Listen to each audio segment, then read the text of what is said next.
এই দারুণ একটা আবহাওয়ায় সকালে খিচুড়ি হবে না, তাও আবার শীতের সকাল, তা কী করে হয় বলুন তো? হোক না এক প্লেট খিচুড়ি। আসসালামু আলাইকুম প্রিয়ন। তো আজকের আবহাওয়াটা বেশ ঠান্ডা আর বাইরে প্রচুর কুয়াশা পড়তেছে। আকাশটা এত পরিমাণ মেঘলা যে ঘর থেকে এখনও বের হয়নি, আর রয়ে গেল পানি, এত ট্যাঙ্কির পানি ঠান্ডা যে হাত মুখ ধুতেই মানে অবস্থা খুবই খারাপ। আর আমরা একটু গরিব মধ্যবিত্ত মানুষ রে ভাই, আমাদের গিজার নেই, যার কারণে ঠান্ডা পানি সবসময় ব্যবহার করতে হয়। তো এই তো আমি এখন ভাবতেছি যে এই এক কাপ চায়ের সঙ্গে ঠিক কী খেলে একটা ফুরফুরে আমেজে কাজ করতে ইচ্ছে করবে। তো চটজলদি ভেবে নিলাম যে মুড়ি মাখা তেলানি। তো আপনারা এটা কে কে খান আমরা জানি না, তবে আমরা কিন্তু উত্তরবঙ্গের মানুষরা এই মুড়ি তেলানিটাকে প্রচুর এনজয় করে থাকি চা খাওয়ার সঙ্গে। তো আজকে ভাবলাম যে আজকে মুড়ি তেলানি হয়ে যাক। তো মুড়ি তেলানি করতে এখানে কিন্তু ধনেপাতা দিতে পারেন, আপনি টমেটো দিতে পারেন, আপনার মতো করে কিন্তু ডেকোরেশন করতে পারেন। তো আজকে আমার ঘরে না আছে ধনেপাতা, না আছে টমেটো, তো আমি সামান্য একটু পেঁয়াজ, মরিচ এবং হলুদ এবং সামান্য পরিমাণ চিনি দিয়ে মুড়ি তেলানি করে নিব। তো এটা কিন্তু খেতে বেশ টেস্টি এবং বেশ মজাদার হয়ে থাকে, তার সাথে যদি হয় গরম গরম এক মগ চা। তো চায়ের সঙ্গে এই মুড়ি তেলানিটা বেশ জনপ্রিয় আমার পরিবারে, তো ভাবলাম আজকে এটা দিয়েই শুরু করা যাক। আরেকটা কথা বলি, সেটা হচ্ছে আসলে একটা ঘটনা আমাকে প্রতিনিয়তই খুব খারাপ লাগতেছে। সেটা হচ্ছে অনেকে চ্যানেলে এসে ভিডিও দেখে কমেন্ট করেন, ঠিক আছে, কিন্তু তারপর বলেন সাবস্ক্রাইব করে গেলাম, আশা করি ব্যাক পাবো। আসলে ভিডিওটাকে যদি আপনি মন থেকে না দেখেন, মন থেকে যদি আমাকে না ভালোবেসে সাপোর্ট করে পাশে থাকেন, আসলে কোনো কিছুই কিন্তু সম্ভব নয় এগিয়ে যাওয়া। আসলে আপনাকে বলতে হবে না যে ব্যাক দিবেন।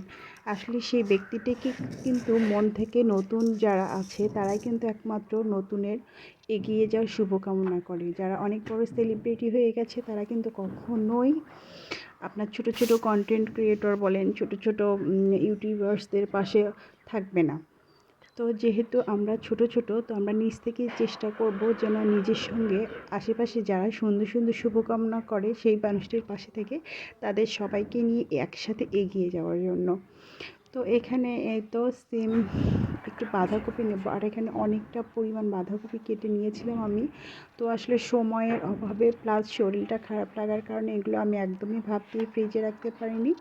তো আগে থেকে এই তো ফ্রিজে মশলা বাটা ছিল, আদা বাটা, রসুন বাটা, যেটা ম্যাক্সিমাম খিচুড়িতে দেওয়ার অবশ্যই প্রয়োজন আছে। তো এখানে পেঁয়াজ মরিচ আমি কেটে নিয়েছি। তো এখানে আরও কিছু বাটা ছিল, আর এগুলো কিন্তু পেঁয়াজ বাটা পুরো তো একদম ঝুরঝুরে হয়ে গেছে, ভাবলাম এগুলো খিচুড়িতে দিয়ে দিই।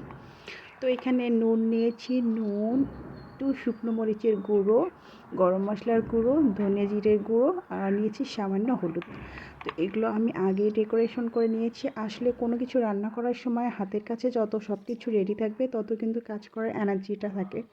তো আমি এগুলো হাতের কাছে আগে নিয়ে এখানে একটু সামান্য খেসারি কালাই এবং মুসুর কালাই দিয়ে চালটাকে সুন্দর করে ধুয়ে নিচ্ছি কষিয়ে। তো আসলে আমার আরও একটা জিনিস সবচেয়ে বেশি খারাপ লাগে, যখন আমি কাউকে সাপোর্ট করতে একটু দেরি করে ফেলি, তখন সেই সাবস্ক্রাইবাররা কী করে আনসাবস্ক্রাইব করে দিয়ে যায়। আসলে এরকমটা কিন্তু কখনোই করবেন না ভাই। আপনাদের কাছে আবারও একটা অনুরোধ, যতজন আমার ভিডিও দেখেন সবার কাছে আমার একটাই অনুরোধ, তো আমি যখন নিজে একটু সময় পাবো, ফ্রি পাবো, ইনশাআল্লাহ আমি নিজ থেকেই সেই সব আমার বন্ধু এবং ভালোবাসার প্রিয় আপু, যারা আন্টি, ভাই, বোন, ছোটো সব যা আছে সবাইকে কিন্তু এগিয়ে নিয়ে যাব একসাথে ইনশাআল্লাহ। আসলে আপনাকে বলে দিতে হবে না, আমি যখন নিজেই দেখব নোটিফিকেশন আসবে, তো ইনশাআল্লাহ আমি নিজ থেকেই কিন্তু আপনাদের পাশে থাকার চেষ্টা করব, আপনাদের ভালোবাসার চেষ্টা করব। আসলে এই সময়ের ব্যস্ততার কারণে হয়তো একটু দেরি হয়ে যায় চেক করতে, তবে আমি কিন্তু ভালোবেসে যাকে একবার সাবস্ক্রাইব করে ফেলি তা কখনো কোনো দিনও, সে যদি আমার ভিডিও নাও দেখে তাও কিন্তু আমি তাকে আনসাবস্ক্রাইবার কথা একদমই মাথা থেকে মুছে ফেলি, যে না, যাকে আমি ভালোবেসে সাবস্ক্রাইব করেছি অবশ্যই তার পাশে প্রতিনিয়ত থাকার চেষ্টা করব। আমরা নতুনরাই কিন্তু পারি আরেকজন নতুনের পাশের সঙ্গে থেকে তাকে সাহায্য সহযোগিতা করার, তাকে অনুপ্রেরণা জাগার। তো এখানে যখন আমি সবজি খিচুড়ি করব, তো আসলে বাসায় তেমন কিছুই ছিল না, আর যা কিছু ছিল আলহামদুলিল্লাহ এটা দিয়ে আমার সবজি খিচুড়ি কিন্তু একদম সুন্দরভাবে কমপ্লিট হয়ে যাবে। এই তো আমি পাতাকপির সঙ্গে এটাকে অনেকে বাঁধাকপি বলে, আমরা বাঁধাকপি দুটোই বলে থাকি। তো তো বাঁধাকপি একটু নিলাম, নিয়ে এখানে একটু আলু ও শিমের কিছু বিচিও ছিল সেগুলো নিয়ে নিলাম। যেহেতু আমার বাচ্চারা বিচি খেতে খুবই পছন্দ করে, তো ভাবলাম এগুলোও দিয়ে দিই। তো কাঁচা পেঁয়াজ মরিচ তো আমি আগে কেটে নিয়ে রেখেছি অলরেডি। তো এখন সর্বপ্রকার মশলা দিয়ে এটাকে সুন্দর করে কিন্তু মাখিয়ে নেব। আসলে এটা নতুন করে বলার কিছুই নেই, এটা সবাই জানে, সবাই রান্না করতে জানে কীভাবে খিচুড়ি রান্না করতে হয়। আসলে তারপরেও খিচুড়ি আপনি যেভাবে মাখিয়ে দেন না কেন অনেক বেশি টেস্টি হয় কিন্তু। আর শীতকালে এই ঠান্ডা আবহাওয়ায় কুয়াশা মাখা একটা আবহাওয়ায় কিন্তু বেশ মজা হয় খিচুড়িটা। আর সেটা যদি হয় পরিবারের সকলে মিলে একসাথে বসে খাওয়া, তাহলে তার কথাই নেই। তো এই চিন্তাভাবনা থেকে ছেলেকে আগের দিন রাত্রে কথা বলেছিলাম। ছেলে বলেছিল যে মা সকালে উঠে খিচুড়ি খাবো। তো আসলে সকালবেলা কাজটা আসলে করতে পারিনি, হয়ে ওঠে না। আসলে এক হাতে সব কাজ করতে হয় তো আমাকে। তো তাই একটু চিন্তা ভাবনা করে একটু দেরি করেই বানাইলাম, যেহেতু আমার আরও অনেক কাজ আছে। তো শরীরটা বেশ খারাপ যাচ্ছে, আসলে প্রতিদিনই জানি না একটু একটু করে শরীরটা খারাপ লাগতেছে। আসলে মাঝখানে বেশ ঠান্ডা পেয়েছিলাম, তো একা হাতে অনেক কাজ করতে হয়। আর শীতের দিনে তো ঠান্ডা পানি দিয়ে কাপড় চোপড় ধোয়া মাজা ঘষা করলে তো শরীরটা এমনিই খারাপ লাগে।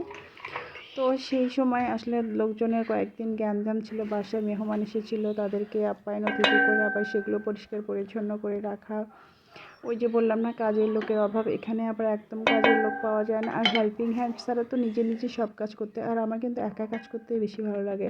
হেল্পিং হ্যান্ড নিলে হয় কি, তাকে কাজ বুঝিয়ে দিতে হয়, তার পাশে থেকে কাজটাকে সুন্দর করে করলো কিনা সেটা দেখে নিতে হয়। ততক্ষণে মনে হয় যে না, নিজের কাজ নিজে করে নেওয়াই ভালো। আসলে সে কীভাবে করে, কোথায় পরিষ্কার রাখে, কোথায় অপরিষ্কার করে রাখে।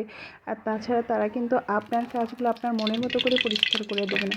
তারা শুধু ওই যে বললাম না, ধর্মটা শোধ করলেই পারে, এরকম টাইপের করে কাজ করে দেবে।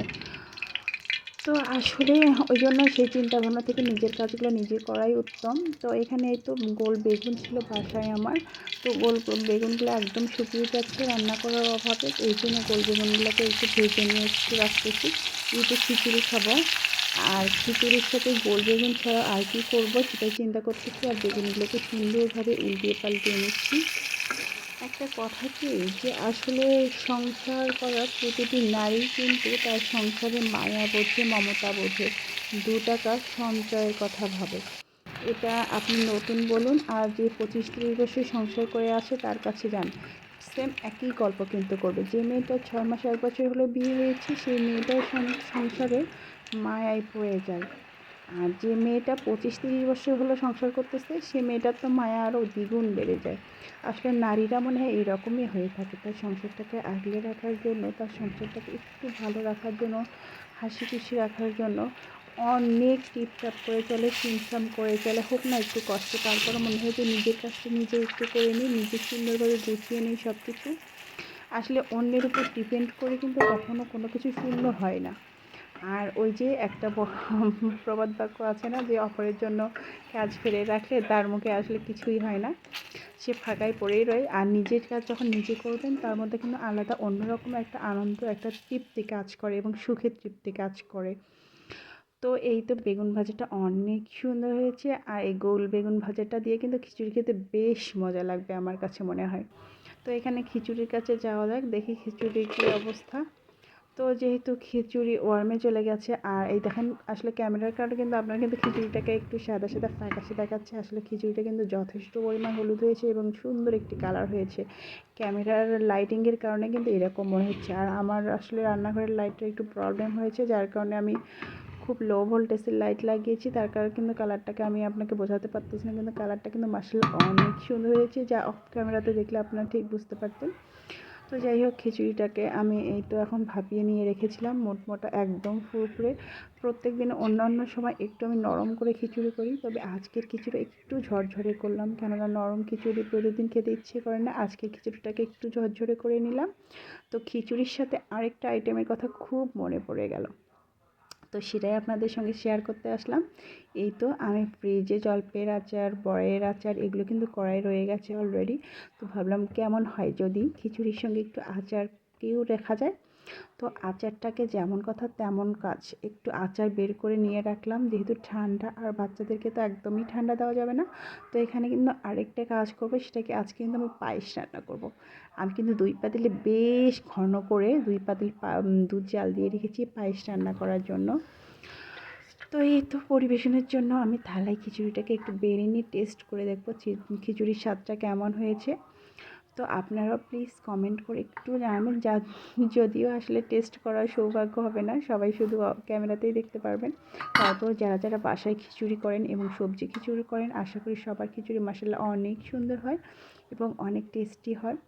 তো আমার পেজটাকে একটু ভালোবেসে পাশে থাকবেন প্লিজ, আমাকে এগিয়ে যাওয়ার জন্য একটু সাহায্য করবেন। আপনাদের একটু ভালোবাসা এবং একটু সহযোগিতাই পারে আমার ইচ্ছেটাকে পূরণ করতে, আমার স্বপ্নটাকে ধরিয়ে দিতে।